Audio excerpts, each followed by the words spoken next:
بسم الله الرحمن الرحيم اقرأ باسم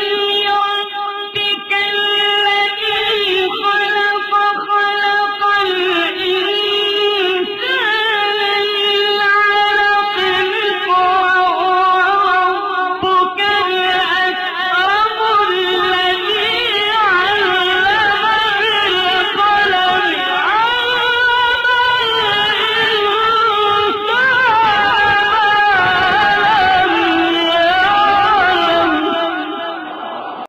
إن الله وملائكته يصلون على النبي يا أيها الذين آمنوا صلوا عليه وسلموا تسليما اللهم صل على محمد وآل محمد وعجل فرجهم قال رسول الله صلى الله عليه وآله وسلم اللهم صل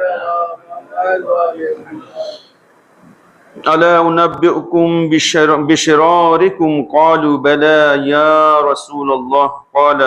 المشاؤون بالنميمة المفرقون بين الأحبة الباغون للبراء المعايب۔ رسول خدا صلی اللہ علیہ وآلہ وسلم نے ارشاد فرمایا اللہم صلی علی محمد کیا میں آپ کو بتاؤں کہ آپ لوگوں کے درمیان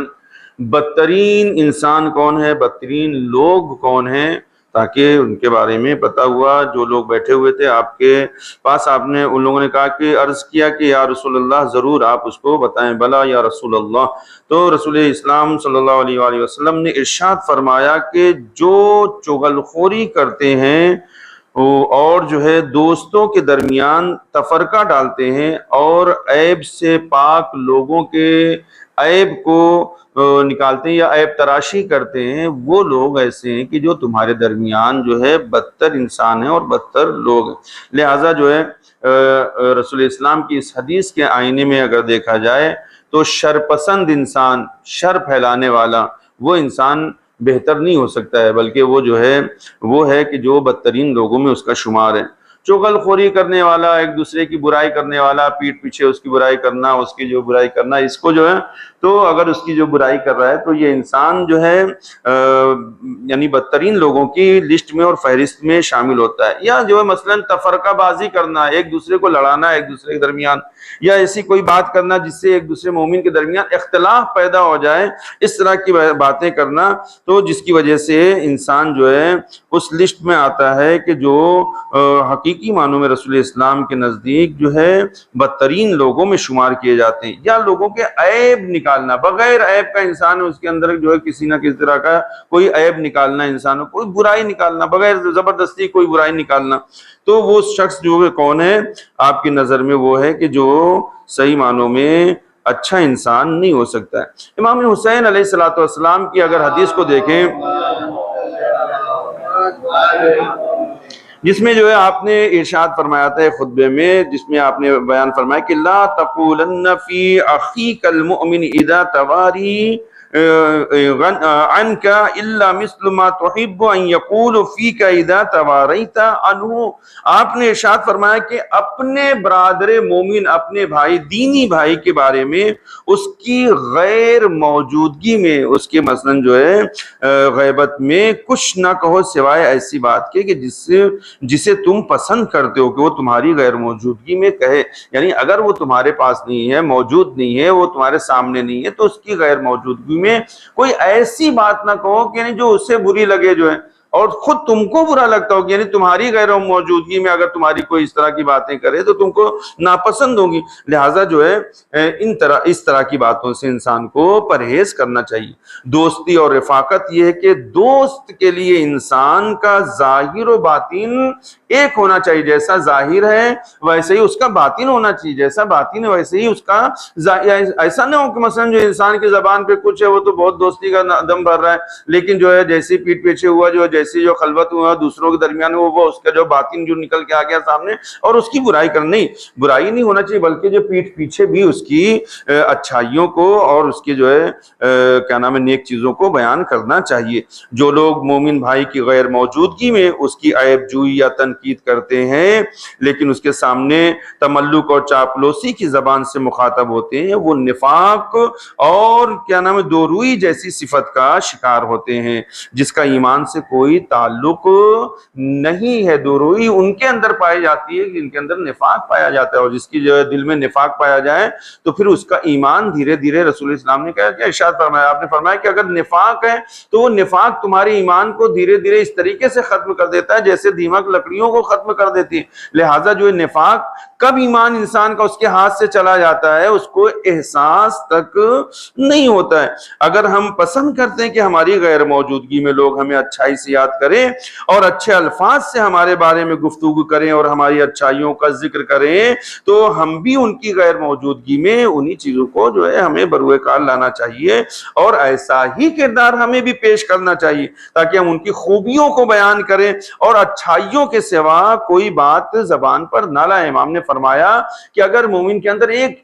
چھوٹی سی بھی نیکی اور اچھائی پائی جاتی ہے تو تم اس کو بیان کرو، یہ نہیں کہ اگر چھوٹی سی جو ہے کوئی برائی پائی جا رہی ہے اور تمام جو اچھائیوں کو بروئے یعنی ایک بالائے طاق رکھتے ہوئے صرف ایک برائی کو اس کو لے کے تم جو اڑ گئے اور اس کی جو شخصیت کو تم نے خراب کر دیا۔ نہیں، مومن کی نشانیوں میں سے ایک نشانی یہ ہے کہ اچھائیوں کو وہ قریت کر نکالتا ہے، اس کو بیان کرتا ہے اور اس کے نقائص اور عیب کو اس کو چھپاتا ہے، اس کی برائیوں کو اس کو جو چھپانے کی اور ڈھانکنے کی کوشش کرتا ہے۔ یہ نہ ہو کہ اس کی جو ہے زندگی بھر کی اور جو ساری اچھائیاں ایک طرف رہ گئیں اور صرف ایک چھوٹی سی برائی کی وجہ سے کسی عیب کی وجہ سے خدا نہ خواستہ اس کی شخصیت کو خراب کیا جائے، یہ مومن کی نشانی میں سے نہیں ہے۔ لہٰذا ہم لوگوں کو چاہیے کہ مومن ہونے کا صحیح کردار پیش کریں ائمہ معصومین علیہ الصلوۃ والسلام کی نظر میں، تاکہ کوئی ایسا کام نہ ہونے پائے کہ جو آپ کی ناراضگی کا سبب قرار پائے۔ ظاہر سی بات ہے اگر کوئی مومن ناراض ہے تو پھر اس سے معصوم اس سے خوش اور راضی نہیں ہو سکتے۔ ہمیں معصومین کو راضی و خوش کرنا ہے، خدا کو راضی و خوش کرنا ہے تو اپنے سب سے پہلے برادر مومن کو اس کی دلجوئی کرنا چاہیے اور اس کو خوش کرنے کی کوشش کرنا چاہیے، اس کی ناراضگی سے ہم سب کو پرہیز کرنا چاہیے۔ صلوات پڑھیں محمد وآل محمد۔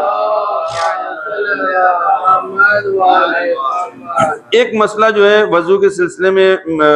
بیان کریں، خیر اس سے پہلے ایک سوال جو زیادہ تر لوگ کرتے ہیں غسل کے سلسلے میں کہ مثلا جو ہے جو غسل ہم لوگ انجام دیتے ہیں کیا واجب اور مستحب غسل کو جو ہے ایک ساتھ ہم لوگ انجام دے سکتے ہیں؟ یعنی بالکل جو ہے واجب اور مستحب غسل کو ایک ساتھ ہم جو ہے نیت کر کے ایک ہی غسل میں اس کو انجام دے سکتے ہیں، اس میں کوئی مذائقہ نہیں ہے۔ اور اس میں بعض جو غسل ایسے ہوتے ہیں جیسا کہ ہم نے اس دن بیان کیا تھا کہ جو جس کے بعد انسان کو وضو کرنے کی ضرورت نہیں، واجب غسل کیا اب اس کے بعد جو ہے وضو کی ضرورت نہیں۔ کچھ مستحب غسل بھی ایسے ہیں کہ جس کے بعد جو ہے اس کے بعد وضو کرنے کی ضرورت نہیں، وہی کفایت کرتا ہے، وہی کافی ہے وہ۔ لیکن غسل وہ ہونا چاہیے مستحب میں کہ جو سنت مؤکدہ ہے، جس کی تاکید بہت زیادہ کی گئی ہے، ایسے غسل کے بعد، عمومی ہر غسل کے بعد نہیں کہ جو مثلا وضو کی ضرورت نہیں۔ مثلا جو ہے ہم نے ایک غسل کیا، نہانے جا رہے تھے، ہم نے کہا کہ میں جو ہے اپنے گناہوں سے توبے کے لیے میں غسل کرتا ہوں، تو یہ سنت مؤکدہ نہیں ہے۔ سنت مؤکدہ کیا، جس کی تاکید بہت زیادہ روایتوں میں ملتی ہے۔ مثلا جو ہے شب قدر کا غسل ہو گیا، جو ہے نیمہ شعبان کا غسل ہو گیا، یا اس طرح کے جو غسل ہے جو ہے جی جمعے کا غسل، یہ تو بہت زیادہ بافضیلت ہے۔ جمعے کا غسل سنت مؤکدہ، اس کے لیے تو اتنی زیادہ روایت ہے کہ امام نے فرمایا کہ اگر تم کو جو ہے پانی میسر نہ ہو، ادھار لے کر غسل کرنا ہو تو تم پیسہ ادھار لے کر کیا نا پانی خرید کر تم غسل کرو، کیونکہ اس کی بہت زیادہ فضیلت ہے، سنت مؤکدہ ہے۔ اب یہ سنت مؤکدہ جیسے جمعے کا غسل ہو گیا، شبائے قدر کا غسل ہو گیا، نیمہ شعبان کا غسل ہو گیا، اور بھی بہت سے غسل ہیں، تو اس میں جو ہے کیا نام ہے اگر یہ غسل ہم نے انجام دیا ہے تو اس کے بعد ہم فوراً نماز پڑھ سکتے ہیں، واجب نماز پڑھ سکتے ہیں، اس میں وضو کرنے کی ہم کو ضرورت نہیں ہے۔ دوسری چیز کیا ہے، ایک ہی غسل میں ہم جو ہے کئی طرح کے غسل کو جو ہے اس میں شامل بھی کر سکتے ہیں، چاہے وہ واجب ہو، چاہے مستحب ہو، چاہے سنت مؤکدہ، چاہے سنت، ہم جو ہے رجا کی نیت سے اس کو کر لیں، ایک مرتبہ نیت کریں اور غسل ایک ہی کر کے جو ہے ہم اس کو انجام دے سکتے ہیں۔ وآخر الدعوانا ان الحمد للہ رب العالمین۔ اللهم صل على محمد وآل محمد اللهم صل